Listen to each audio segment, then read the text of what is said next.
আসসালামু আলাইকুম। আমার চ্যানেলে আপনাকে স্বাগতম। আশা করি ভালো আছেন। ভূমি ও ক্যান্টনমেন্ট অধিদপ্তর থেকে বিশাল একটি নিয়োগ দেওয়া হয়েছে।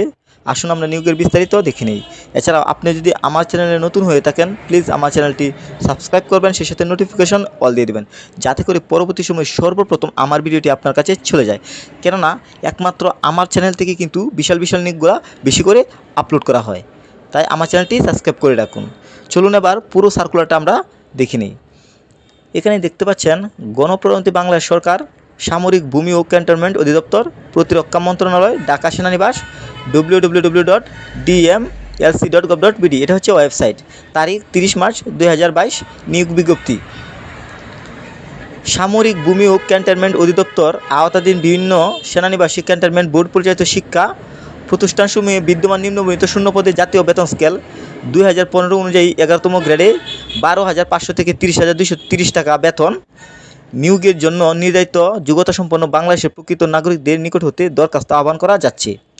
এই যে টেবিলটা দেখতে পাচ্ছেন, এই টেবিলের বিস্তারিত আমি সুন্দরভাবে আপনাদের মাঝে তুলে ধরব। ক্রমিক নং, পদের নাম, শূন্যপদ সংখ্যা, শিক্ষাগত যোগ্যতা, অভিজ্ঞতা।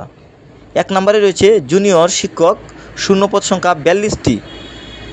শিক্ষাগত যোগ্যতা অভিজ্ঞতা ন্যূনতম 2.5 পয়েন্ট থাকতে হবে, 2.5 পয়েন্ট থাকতে হবে। 2.5 পয়েন্টের নিচে যদি হয় তাহলে আপনার আবেদনটি করতে পারবেন না। এছাড়াও সমগ্র শিক্ষা জীবনের একটিরও বেশি তৃতীয় বিভাগ থাকা যাবে না।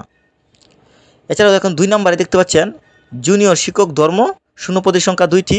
শিক্ষাগত যোগ্যতা স্বীকৃত বিশ্ববিদ্যালয় হতে ইসলাম সংশ্লিষ্ট বিষয়ে ফাজিল ডিগ্রি অথবা সমমানের ডিগ্রি।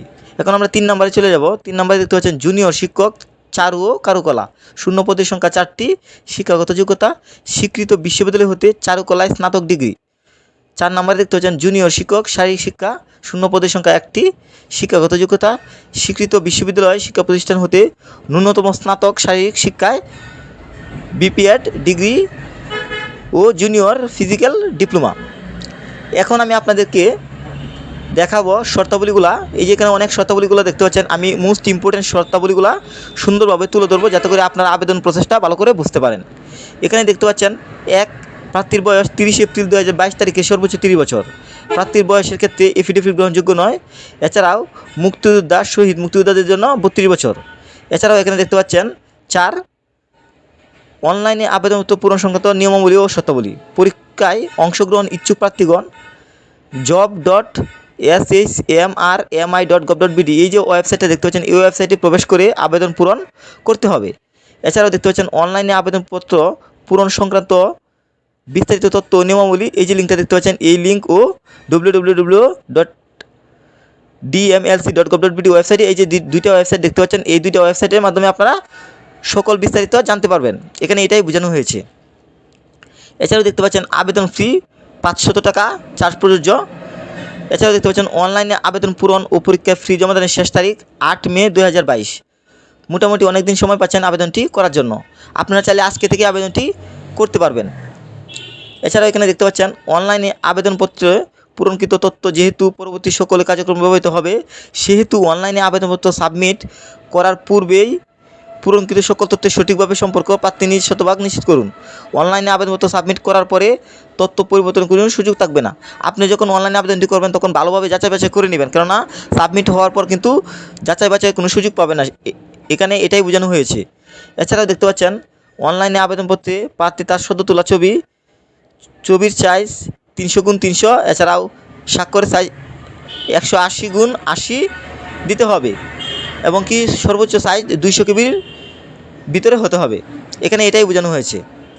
এছাড়াও দেখতে পাচ্ছেন অনলাইনে আবেদন সাবমিট হওয়ার পর 72 ঘন্টার মধ্যে, মানে 3 দিনের মধ্যেও কিন্তু আপনার টাকাটা পেমেন্ট করতে হবে, আর না হয় আপনার আবেদনপত্রটি বাতিল বলে গণ্য হবে। এখানে এটাই কিন্তু বোঝানো হয়েছে। এখন আমরা দ্বিতীয় পেজে চলে যাব। দ্বিতীয় পেজে দেখতে পাচ্ছেন উমো নম্বরে প্রবেশপত্র প্রাপ্তির বিষয়টি প্রার্থীর মোবাইল ফোনে SMS-এর মাধ্যমে জানিয়ে দেওয়া হবে। আপনি যখন আবেদনটি করবেন তখন কিন্তু আপনি যে নাম্বারটি দিবেন সেই নাম্বার কিন্তু আপনার, যদি যোগ্য প্রার্থী হবেন, যারা সিলেক্টেড হবেন তাদেরকে কিন্তু SMS-এর মাধ্যমে জানিয়ে দেওয়া হবে, লিঙ্ক দেওয়া হবে, আপনারা প্রবেশপত্রটি ডাউনলোড করে নেবেন। এছাড়াও এই যে এখানে লিঙ্কটি দেখতে পাচ্ছেন, এই লিঙ্কটির মাধ্যমেও কিন্তু আপনারা তথ্যটি পেয়ে যাবেন। এখানে এতটুকুই কিন্তু বোঝানো হয়েছে। এছাড়াও দেখতে পাচ্ছেন অনলাইনে আবেদনপত্রে প্রার্থীর প্রদত্ত মোবাইল ফোনে পরীক্ষা সংক্রান্ত যাবতীয় যোগাযোগ সম্পন্ন করা হবে। ঠিক সেম আমি যে কথাগুলো বলেছি ঠিক সেম কথাটাই কিন্তু এখানে লেখা হয়েছে। এছাড়াও আপনারা দেখতে পাচ্ছেন 9 নম্বরে মোস্ট ইম্পর্ট্যান্ট একটা বিষয়, পাশাপাশি 8 নম্বরে মোস্ট ইম্পর্ট্যান্ট একটা বিষয় লেখা আছে। 8 নম্বরে দেখতে পাচ্ছেন জুনিয়র শিক্ষক পদে প্রার্থীদের প্রিলিমিনারি লিখিত, মৌখিক ও পাঠদান পরীক্ষা নেওয়া হবে।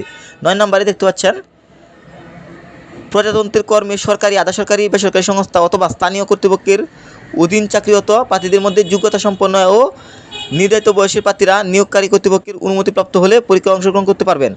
এছাড়াও 10 নম্বরে দেখতে পাচ্ছেন মৌখিক পরীক্ষার সময় আবশ্যিকভাবে মূল সনদপত্রের প্রদর্শন করতে হবে। এছাড়া মোস্ট ইম্পর্ট্যান্ট বিষয়টি দেখতে পাচ্ছেন 14 নম্বরে চূড়ান্তভাবে নির্বাচিত ও পেমেন্ট ভেরিফাইড প্রার্থীদের অনলাইনের মাধ্যমে প্রদানকৃত তথ্যের সঠিকতা যাচাইপূর্বক নিয়োগ প্রদানের সুপারিশ করা হবে। সুপারিশকৃত প্রার্থীদের পরবর্তীকালে কোনো সময় কোনো যোগ্যতার বা কাগজপত্রাদির ঘাটতি ধরা পড়লে, দুর্নীতি সনদ জালিয়াতির প্রমাণ পাওয়া গেলে, অসত্য তথ্য প্রদান করলে বা কোনো উল্লেখযোগ্য গুরুত্বপূর্ণ অসম্পূর্ণতা পরিলক্ষিত হলে উক্ত প্রার্থী সুপারিশ বাতিল বলে গণ্য হবে। এখানে এটাই বোঝানো হয়েছে।